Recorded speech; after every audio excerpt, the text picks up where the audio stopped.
I don't think marriage should be about money, but some people really care about wealth more than anything else. My sister-in-law, Laura, is one of those people. I never thought greed would become such a big issue over an inheritance after my brother, a well-respected surgeon, died. I'm Julia Roberts. I manage a jewelry store, and I'm happy being single at 35. However, I've been thinking about marriage since my boyfriend recently proposed. Our families are getting together tomorrow to celebrate our engagement, but I can feel tension brewing. My older brother Kyle, who is a well-known surgeon in Paris, has always looked out for me and taught me a lot because he's much older. He jokes about checking out my boyfriend as if he were my dad, which makes me laugh. But I can tell he's a bit worried.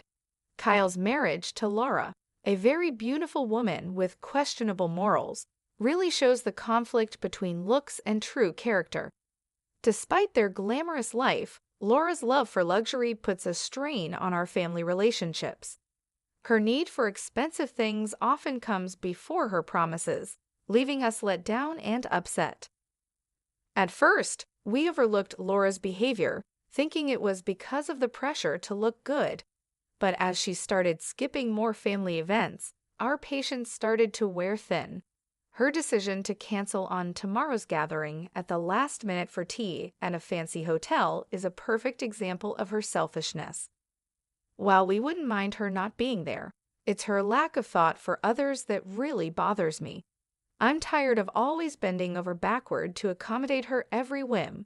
I tried to talk to my brother about it, but his weakness for Laura stops any serious conversation. He just apologized for the inconvenience and tried to reassure me. He promised he would talk to her about her actions.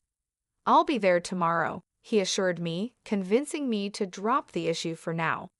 What bothers me the most isn't just Laura's selfishness, but also how she gets my busy brother to say sorry for her and do her tasks, even though she doesn't work and could handle them herself. Despite being at home full-time, Laura doesn't do housework. She hires cleaners and prefers to eat out. Her days are filled with shopping for brand-name items, leaving little time for real responsibilities. The next day, our family meeting went well, and my boyfriend won everyone over. It was a nice gathering, although it didn't last long. That evening, just as I was relaxing, Laura called out of the blue and started yelling. She demanded scones and macarons and scolded me for neglecting her. Confused, I tried to talk to her calmly, but she kept shouting. Despite my efforts to explain, Laura kept demanding, paying no attention to reason. She even demanded a souvenir from the hotel and had so many other unreasonable expectations that left me both puzzled and tired. What should have been a happy evening ended with me feeling exhausted and annoyed because of Laura's unreasonable demands and outbursts. I wondered how Kyle managed to find peace in his daily life with Laura's constant mood swings. What made him marry her in the first place? While her beauty was obvious, her self-centered nature was off-putting. I thought maybe she was spoiled because of her looks. I was worried for Kyle, but I knew I shouldn't interfere with his marriage. It was his choice, after all, and he had always respected my choices too.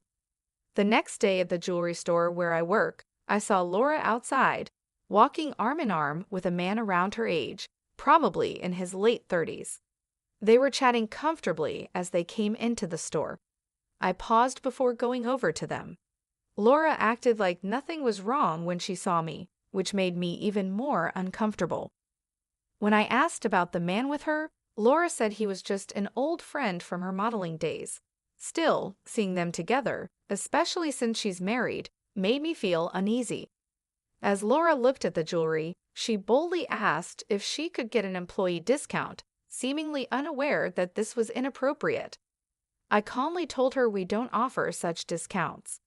Honestly, I didn't like the idea of her friend buying things for her, and she seemed slightly annoyed when I told her the discount wasn't available. Laura picked out some items and left, leaving the man to pay the bill. This made me wonder about their relationship. That evening, I decided to talk to Kyle about what I saw, but when I called him, he seemed really down. "Kyle, what's wrong?" I asked, noticing he was upset. I had my suspicions about Laura, but I didn't mention them.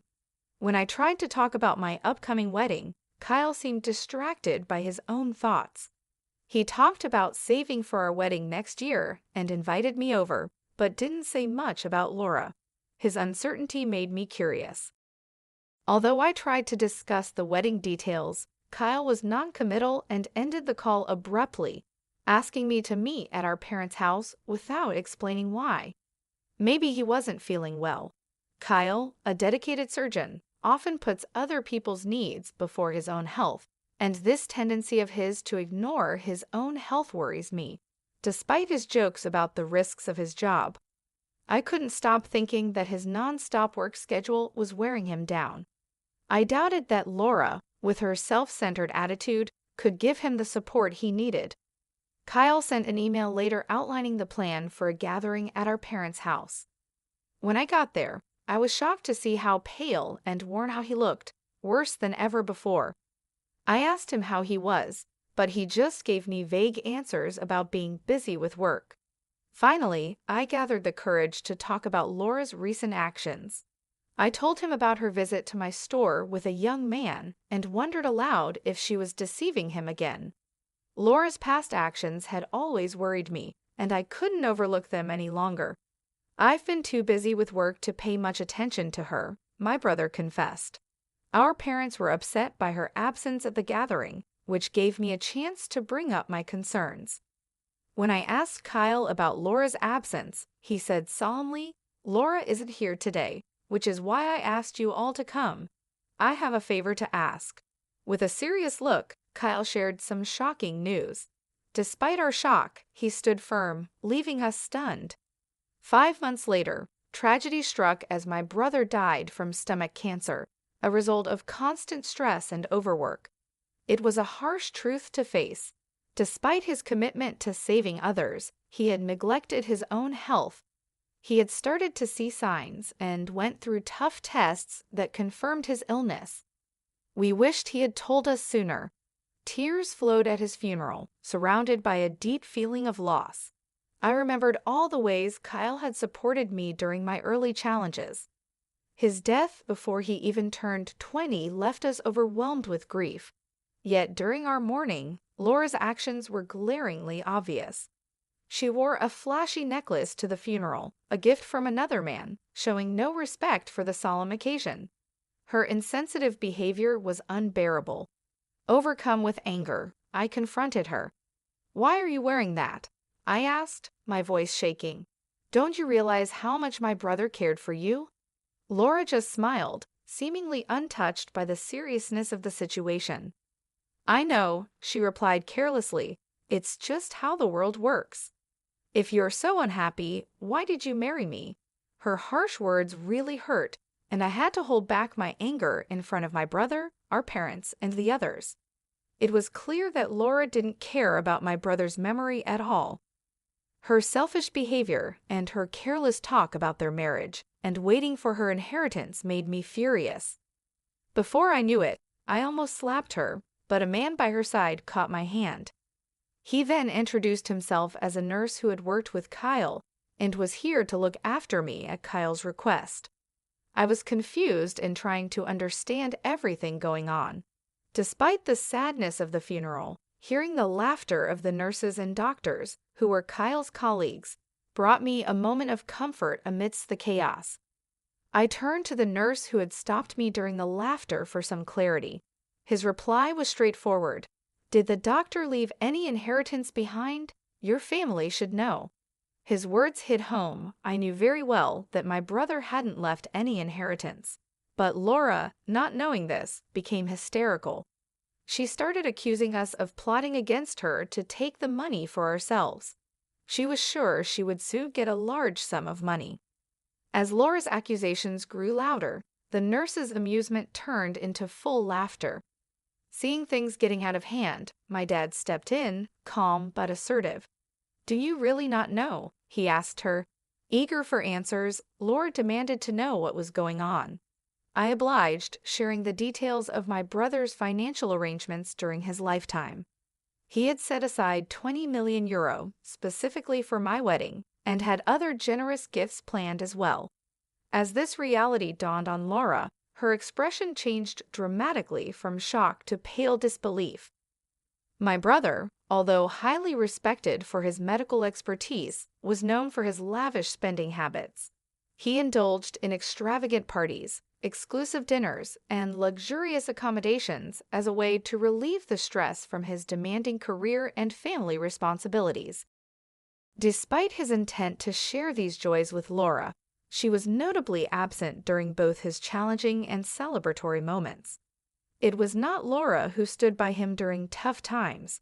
Instead, it was his colleagues and friends, the very people who were now gathered to pay their respects, who supported him. The nurses, whose laughter had earlier filled the room, began to share poignant memories of my brother's acts of kindness and generosity. They recounted how, despite his hectic schedule, he always made time to look after them, hosting gatherings that left a lasting impression. Their stories deepened their admiration for him, inspiring them to strive harder in their own careers. As they spoke, they revealed another significant act of kindness from my brother, the donation of the remainder of his estate to the hospital. Representatives from the hospital were present and expressed their gratitude for his contribution, which would help alleviate their annual struggles with research funding and improve future medical care. Witnessing the extent of my brother's compassion towards others, I couldn't help but feel a pang of disappointment towards Laura. While he had impacted so many lives in such positive ways, Laura, who should have been his closest companion, displayed nothing but selfishness and greed.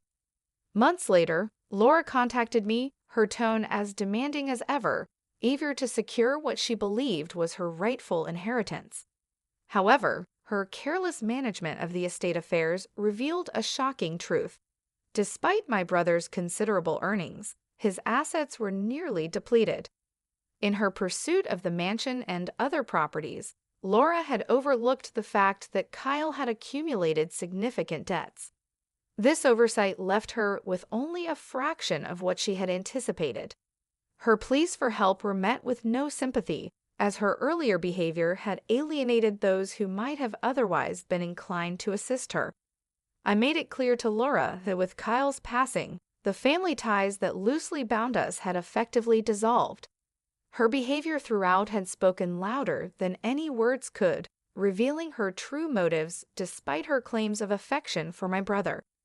"I could potentially help you out of this trouble," I told her, "but how can you expect that after you've been so blatantly selfish?" My voice was tinged with disbelief and disappointment as I spoke.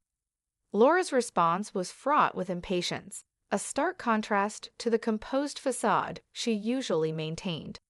She was grappling with the new and harsh reality of inheriting not only the mansion, but also the substantial debts that came with it. I reminded her, somewhat coldly, that inheriting meant taking responsibility for both assets and liabilities.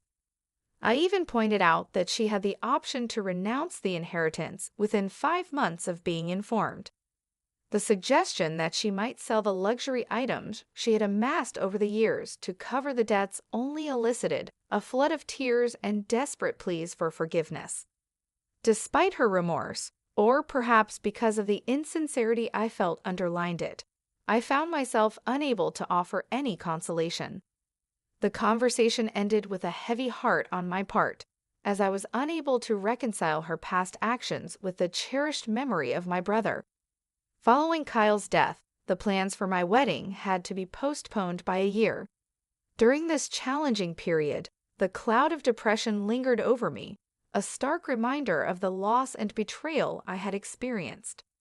Recognizing my distress, my husband and his family extended their heartfelt understanding and support. Their compassion was a beacon of light during a time darkened by loss and disappointment.